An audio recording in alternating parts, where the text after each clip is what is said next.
There's some guys that this offense is going to count on and look to, but it's going to start with TVD, Tyler Van Dyke. And to be honest, my honest opinion of TVD is that he was a system guy. I felt as soon as Rhett Lashley took the job at SMU, he should have jumped in the portal and ran with him and taken his talents to SMU and Dallas, because I felt like he was a system guy. Last year, I was beginning to be proved right. Will that actually be the case as we open up? This was a guy who was a first-round pick, projection, and now he's completely been dialed back from all of that. Will I be proven wrong? I don't know. I would love to see him have an amazing year, look like he did as a sophomore, but I am not hopeful based on my initial evaluation because I feel like he was a system guy. And you know what, Brandon? It's funny, man, because here's our first disagreement, Brandon. I totally disagree.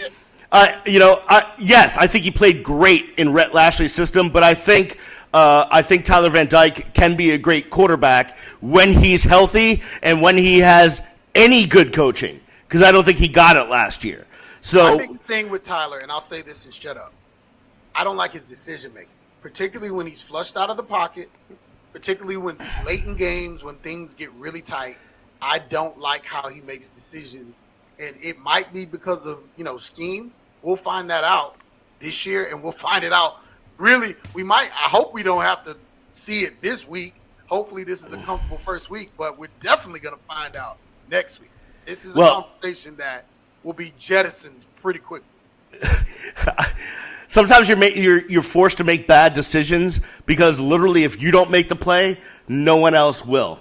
That's the thing, and I don't want to tease something that we're probably going to talk about later, but the quarterback recruiting has got to be to a place where the quarterback has the ability to make plays when there is nothing. When you need a Bryce Young, you need an Anthony Richardson, you need a Lamar Jackson. Those guys don't necessarily grow on trees, Brandon. We'll get there. When you think about Beast, when you think about talking, everybody wants to talk national championships with this program. And I get it. You won 5. So you have to go out and get a guy that is like the profile of the guy that's competing for national championships. A J.J. McCarthy, a guy that's been on the football hotbed platform that I brought to the University of Miami as an 8th grader, who is in the Heisman conversation at the University of Michigan. This is a dynamic, playmaking, use your feet, use your arm type of quarterback. Now, he wasn't asked to do as much last year because the run game was amazing. This year, you're going to be able to see a balance of run and pass, and it's going to start with him. And when you think about the programs that are in the national conversation, a lot of them have dynamic quarterback play. And so a lot of this season will ride TVD, his health, his decision-making, and how dynamic he can be. He showed shades of it as a sophomore. He took off and run for first down. He did a lot of that. You didn't see a lot of that last year. Was it the injuries or was it the system?